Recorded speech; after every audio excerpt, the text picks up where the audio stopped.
Target ang mga masiselang isyu ng lipunan na sangkot ang ilang mga ahensya ng gobyerno at mga personalidad. Hihimayin ang iba't ibang mga isyu, balita at usapin. Puntirya ang mga tiwali at ilalantad ang mga mali sa pamahalaan. Walang sasantukin. Tamaan na ang tamaan. Kung salot ka sa bayan, sapul ka ni Rex Cayano sa Target. On air. Ang ating kausapin, nasa linya ng ating komunikasyon, si House Assistant Majority Leader, 1st District Congressman, si Congressman Jefferson Konghon Jefferson. Kong, magandang hapon po. Magandang hapon po, Rex. Lalong-lalo na po sa ating mga tagapakinig. Good afternoon po. Apo, Kong, tayo napapakinggan sa DCME 1530. Ano reaction nyo dun po sa naging statement ni dating Senador Antonio Trillanes na sinasabi may mga ilang opisyal ng PNP na yung tangka dun sa pagpapatalsik po? Una, siyempre, umaapila tayo kay former Senator Trillanes na wag nang dinadamay yung ating mga military, ating mga pulis, lalong-lalo na sa ganyang klaseng mga chismis at mga istorya at kwento, dahil napakahalaga ang ginagampanan ng ating military at ng mga pulis, lalong-lalo na sa peace and order ng ating bansa, no? So sana umaapila din, nagsalita na rin ng PNP at ang mga military na sana wag na rin silang dinadamay sa ganyang klaseng mga chismis. Apo, at medyo nagkakaroon lang po ng kalituhan sa publiko. Ang hanay ng Philippine National Police nagsalita na regarding dito sa statement ni Trillanes. Yes, at sinabi rin naman nila na talagang wala namang ganun, na nangyayaring destabilisasyon, lalong-lalo na sa hanay ng ating army at saka ng mga police. So, they follow the chain of command. Talagang, siyempre, mga professional yan na talagang naandyan sila para protektahan yung ating saligang batas. Doon po sa mga ilang kasama niyo po dyan sa Kongreso, ano naging reaction din nung matapos sumabalitaan po to, Congressman, bukod po sa inyo na umaapila po kayo? Siyempre, uurig din naman sila dahil yun nga,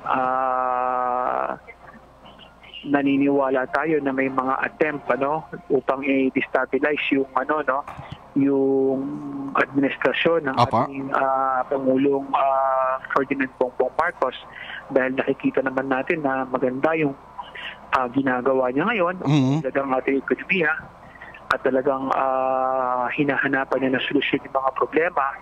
Siyempre, katuwang na dyan yung aming leader ng Kamara, walang iba kundi si Speaker Martin Romualdez. Talagang teamwork para mapaunlad yung ating bansa at mabigyan ng solusyon yung mga problema ng ating mamamayan. Apa. At Kong, cambio muna tayo ng paksa at kamusta? Ano po yung mga programa natin dyan sa 1st District, dyan po sa Zambales? At kung di ako nagkakamali, ito po ba yung nabigyan na rin ng tulong po ng national government, yung tulong po sa pangunguna po ng Speaker of the House, Martin Romualdez, doon po sa AIX?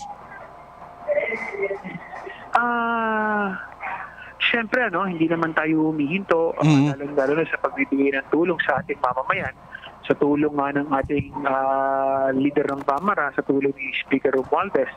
Talagang nagkakaroon tayo ng mga financial assistance sa ating mga scholarship, financial assistance sa ating mga senior citizen, financial assistance sa ating mga solo parent, at kung ano-ano pang mga sektor na binibigyan natin ng tulong, na andyan din yung mga programa nating tupad na talagang nakakatulong sa mga walang trabaho, na andyan din yung tulong sa paglalabas sa ospital at lahat ng serbisyo na nakikita natin na magpapaunlad at magpapagaan ng buhay ng ating mamamayan.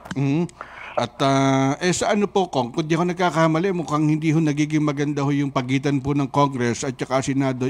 Reaction po dito po sa yung PIDEA, yung pinag-uusapan doon po sa pagkakasangkot ng ating Pangulo. Alam naman natin, nung pumunta dyan sa PICC, mukhang tinatawanan lang. Dapat naman, wag na hong sagutin. Mukhang nakakagulo lang po sa publiko minsan Congressman. Well, kami nakakalungkot, nakakalungkot yung nangyayari sa Senado. Dahil alam naman natin na hindi tama yung nangyayari ngayon na hearing, no? Dahil nagagamit yung Senado para sa nagagamit yung hearing ng Senado para sa destabilisasyon, no, ng ating administrasyon. Dahil nakita naman natin na mga binabanggit sa hearing na yun ay puros kasinungalingan, hindi totoo. At talagang ang layunin lang yun is pahiyain at magmukhang masama ang ating presidente at mawala ng tiwala sa kanya yung ating mga mamamayan. Dahil alam naman natin ang ating presidente nagtatrabaho at talagang ginagawa para paunlarin ang ating ekonomiya at saka magbigay solusyon sa problema ng ating mamamayan. So sana wag na lang nilang ganunin, no, yung ating presidente. Lalong-lalo na nakita naman natin na walang ebidensya, puro hearsay yung mga sinasabi doon, puro kasinungalingan, ano. Kaya nga nananawagan kami sa liderato ng Senado, kay Senator Bato na sana itigil na yung walang pupuntahang hearing. At saka nakita naman natin pati yung mga kasamahan niya sa Senado talagang umalma rin, nagsalita na si Senate President Mig Subiri, nagsalita na si Senator Jesus Escudero, nagsalita na rin sila Senator Jinggoy Estrada na talagang kailangan ng ihinto yung ginagawa nilang hearing dahil ito'y hindi nakakatulong sa ating mamamayan. Bagkus talagang ang tanging rason lamang nito is destabilisasyon ng ating administrasyon. Ang administrasyon ni Presidente Bongbong Marcos. Kaya sana magtulungan na lang tayo. Tama po, napakaganda nun. Magkaisa na lang tayo dahil yan naman ang sinasabi ng ating presidente. Unity, no? Pagkakaisa para mapaunlad ang ating bansa. Apo, at kasi nagkakaroon na rin po ng kalituhan sa ating mga kababayan. At Kong, message po sa mga tagapakinig po natin, baka po mga nababahala na rin sila dahil po doon sa bintang po ni dating Senador Trillanes. Mensahe po. Huwag po tayong mag-alala, no? Dahil matatagpo ang administrasyon ni Presidente Bongbong Marcos.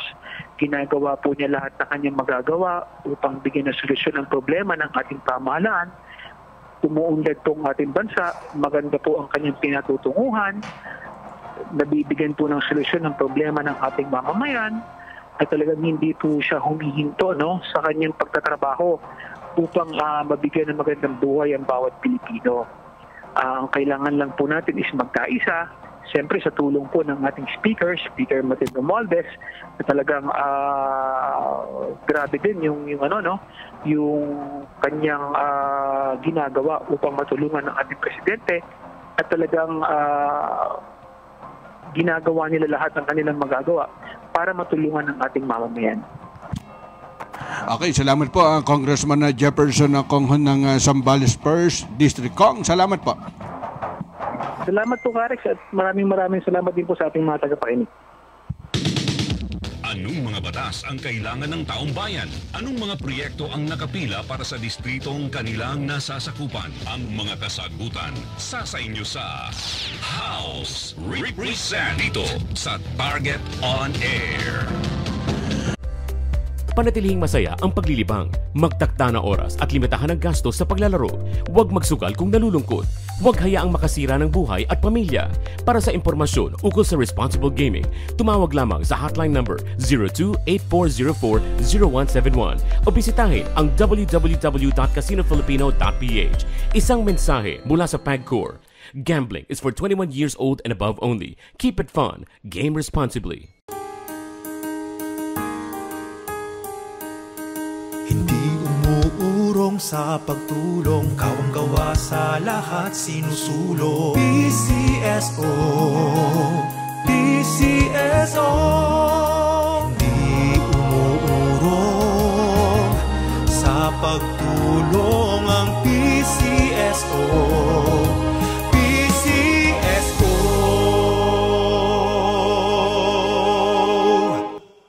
Oras hatid sa inyo ng Grand 88 Gaming Corporation. Ang oras ay hatid sa inyo ng New Antipolo Coliseum at Angono Cockpit Arena. Sumainyo ang isa na namang makabuluhang edisyon ng Target On Air. Kasama si Ka-Rex Kayanong. Abangan muli bukas alas 3 hanggang alas 4 ng hapon. Kung salot ka sa bayan, ikaw ang isusunod ni Ka-Rex Kayanong na Target On Air. Nangunguna sa balita, impormasyon, musika, komentaryo at serbisyo publiko. Ito ang DZME 1530. Una sa kanan, ang himpilang may paninindigan.